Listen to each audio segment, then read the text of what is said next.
The Ukrainians, unbreakable people of our country, we have a series of important news, clearly positive for our defense.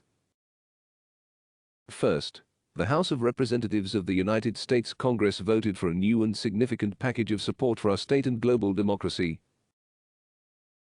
Almost $40 billion. A second vote will be held soon in the U.S. Senate. This decision will then be signed by President Biden and will take effect.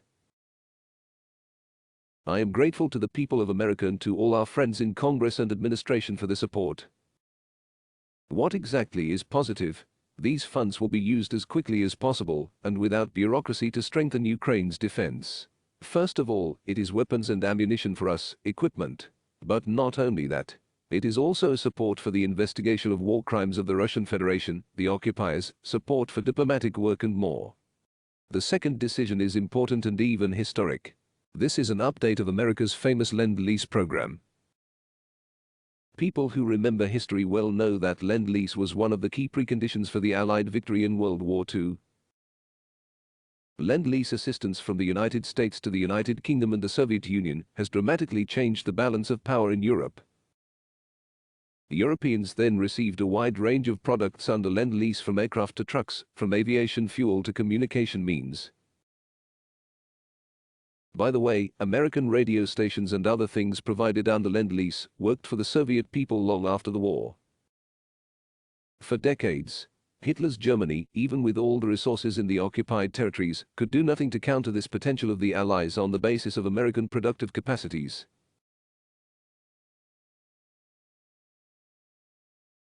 And it is no coincidence that the new Ukraine Democracy Defense Lend-Lease Act was signed on May the 9th.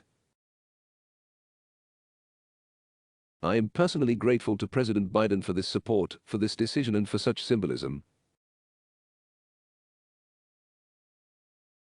Because we are now defending freedom and the right to life for all free nations in the war against tyranny, which poses no less of a threat to Europe than it did 80 years ago. Simply put, Lend-Lease is a scheme to give us everything we need for defense. Although formally it is like a loan, in fact it is so profitable that it is incorrect to call it a loan. Firstly, we will have access to modern weapons, ammunition, equipment, and we do not need to look for options to pay for it all. Secondly, now the President of the United States will not have to agree with Congress on the assistance he provides. This will speed up the delivery. And there is one more thing that should be said separately. Ukraine is constantly discussing security guarantees for itself with our friends in a very substantive way. The G7 meeting on May the 8th, in which our state took part for the first time at the level of leaders, was first and foremost about that.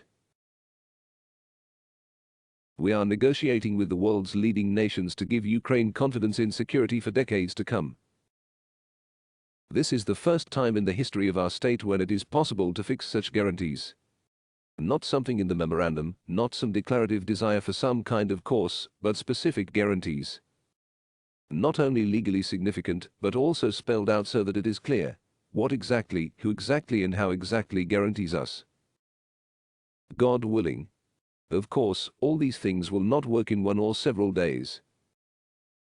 But I am sure that this May will be of special significance in Ukrainian history. Yes, Russian troops are still on our land. Those outcasts whom the Russian state has found for itself as collaborators make statements of cosmic scale and cosmic stupidity, as the level was characterized in Heart of a Dog. But no matter what the occupiers do, it doesn't mean anything. They stand no chance. I am confident that we will liberate our land and people. By the way, today in communication with students of French universities, I felt such confidence in their questions. And with new support from the United States, with Lend-Lease, with all the help we get from the UK and the European Union, from Canada, Japan, Australia, without exaggeration, from the whole free world, it will be easier for us. I also spoke today with German Chancellor Olaf Scholz on defense assistance to Ukraine, energy cooperation and new sanctions, new against Russia. Step by step, we are doing everything to make the aggressor most hurt by aggression. However, speaking about the help of partners, we must not forget that victory is gained directly by Ukrainians who are fighting. By all who beat the enemy and strengthen the defense. Just yesterday, 404 servicemen of the Armed Forces of Ukraine were awarded state awards. The title of Hero of Ukraine, posthumously, was awarded to Colonel Ihabedze, Chief of the Aviation Security Service Senior Inspector Pilot of the Naval Command. In total, more than 13,000 of our servicemen received state awards during the full-scale war. This definitely characterizes the courage of all our defenders. I am grateful to each and every one of them. Very grateful. Eternal glory to all who fight for freedom. Eternal memory to all who gave their lives for us, for everyone.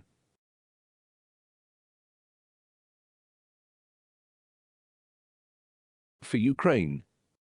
Glory to Ukraine.